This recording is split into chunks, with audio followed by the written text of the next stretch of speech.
Hello viewers, welcome back to recipes channel. Hope you all doing good. ఈరోజు మనం మన ఛానల్లో బియ్యం రవ్వ ఉప్మా చేయడం ఎలా అనేది చూద్దాం. బియ్యం రవ్వ ఉప్మా కోసం ముందుగా కడాయి స్టవ్ పైన పెట్టుకొని ఒక 2 బౌల్స్ దాకా బియ్యం రవ్వ అందులో యాడ్ చేసి ఫ్రై చేసుకుంటాము. ఫస్ట్ ఉప్మా చేసే ముందే ఇలా ఫ్రై చేసుకుంటే ఉప్మా చాలా టేస్టీగా మనకి విడివిడిగా వస్తుందండి. సో ఇలా కొంచెం కలర్ చేంజ్ అయిన దాకా మనం ఇలాగ ఫ్రై చేసుకోవాలి, డ్రైగానే, వితౌట్ ఆయిల్ మేము చేస్తున్నాము ఇక్కడ. సో అది ఫ్రై అయిన తర్వాత ఇలా ఒక ప్లేట్లోకి పక్కన తీసేసి దానికి మనం కావాల్సిన vegetables onion, green peas, carrot, curry leaf, tomato, ఎండుమిర్చి ఇవన్నీ వేసేసి మనం చేసుకుంటాము. సో ముందుగా అన్నీ రెడీ చేసి పెట్టుకున్నాం. ఇప్పుడు కడాయిలో ఆయిల్ వేసి మనం ఉప్మా కోసం పోపు పెట్టుకుంటున్నామండి.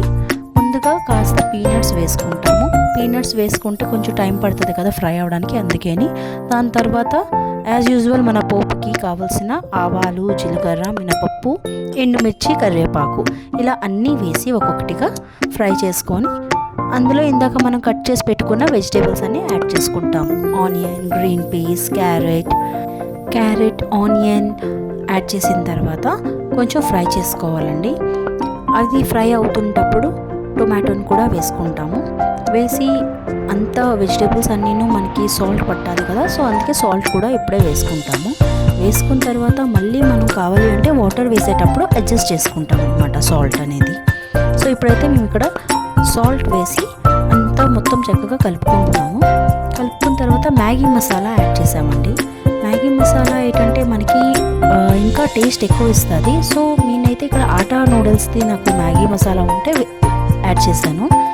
మీరు కావాలంటే బయట మనకి మ్యాగీ మసాలా సపరేట్గా దొరుకుతుందండి, మీరు అది కూడా తీసుకొని వేసుకోవచ్చు.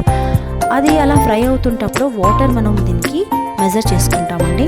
ఏ బౌల్తో అయితే మనము బియ్యం రవ్వ తీసుకున్నామో అదే బౌల్ తోటి మేము 1:3 రేషియో తీసుకున్నామండి. సో నాకు ఇక్కడ 1.5 బియ్యం రవ్వ వేసుకున్నామండి. సో అందుకు మేమేంటంటే ఆ మెజర్కి మన 4.5 వాటర్ మేము అదే బౌల్ తోటి మెజర్ చేసి ఇక్కడ యాడ్ చేసుకుంటున్నాం. చూసారు కదా, ఇలా యాడ్ చేసి చక్కగా కలుపుకుంటాం. అప్పుడు వెజిటేబుల్స్ అన్నీ చక్కగా కుక్ అవుతాయి అన్నమాట. ఇప్పుడు లిడ్ క్లోజ్ చేసి ఒక 10 మినిట్స్ దాకా మీడియం ఫ్లేమ్లో ఉంచి మనము వెజిటేబుల్స్ అన్నీ కుక్ అవనిస్తాము. అవి చక్కగా బబుల్స్ వచ్చేదాకా మనకి వాటర్ బబుల్స్ రావాలండి. చూడండి, మీకు చూపిస్తే ఇక్కడ జూమ్ చేసి చూపిస్తున్నాను. వాటర్ ఇలా బబుల్స్ వచ్చిందాకా బాయిల్ అయ్యింది అంటే ఆల్మోస్ట్ వెజిటేబుల్స్ అన్నీ కుక్ అయిపోయాయని. సో ఇప్పుడు మనం ఏం చేస్తామంటే లిడ్ ఓపెన్ చేసి తీసి చూసి చక్కగా కలిపి ఇప్పుడు ఏదైతే నూక మనము ఫ్రై చేసి ఉంచుకున్నామో దాన్ని ఇప్పుడు యాడ్ చేసుకుంటాం అనమాట. నూక యాడ్ చేసేటప్పుడు హై ఫ్లేమ్లో ఉంచి యాడ్ చేస్తాము. కలిపిన తర్వాత మళ్ళీ మీడియం ఫ్లేమ్ పెట్టేస్తామండి. పెట్టి లిడ్ క్లోజ్ చేసి ఇంకో 10 to 15 మినిట్స్ ఉంచుకుంటామండి, అంతేని. ఆ తర్వాత లిడ్ ఓపెన్ చేసి మనం మళ్ళీ ఒకసారి కలుపుకోవాలన్నమాట, కింద నుంచి పైదాకా. చక్కగా అలా కలుపుకుంటే మనకి ఎక్కడైనా సాల్ట్ ఎక్కడైనా ఉన్నా ఏమైనా అడ్జస్ట్ అవ్వడానికి బాగుంటుందండి ఇలా కలుపుకుంటే. 5 మినిట్స్ కోసం నెయ్యి రాసేసి కొంచెం నెయ్యి స్పూన్తో తీసుకొని పైన స్ప్రెడ్ చేసి మూత పెట్టి ఒక 5 మినిట్స్ ఉంచుకోవాలి. 5 మినిట్స్ ఉంచిన తర్వాత మనము మూత తీసి సర్వ్ చేసుకోవడమే. వేడి రుచికరమైన బియ్యం రవ్వ ఉప్మా అయితే రెడీ అయిపోయిందండి.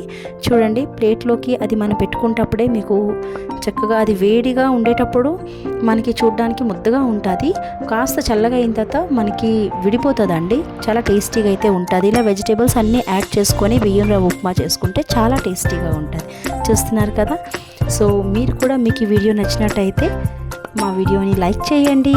అలాగే ఇప్పటిదాకా ఎవరైనా సబ్స్క్రైబ్ చేసుకోకపోయినట్టయితే ప్లీజ్ సబ్స్క్రైబ్ చేసుకోండి.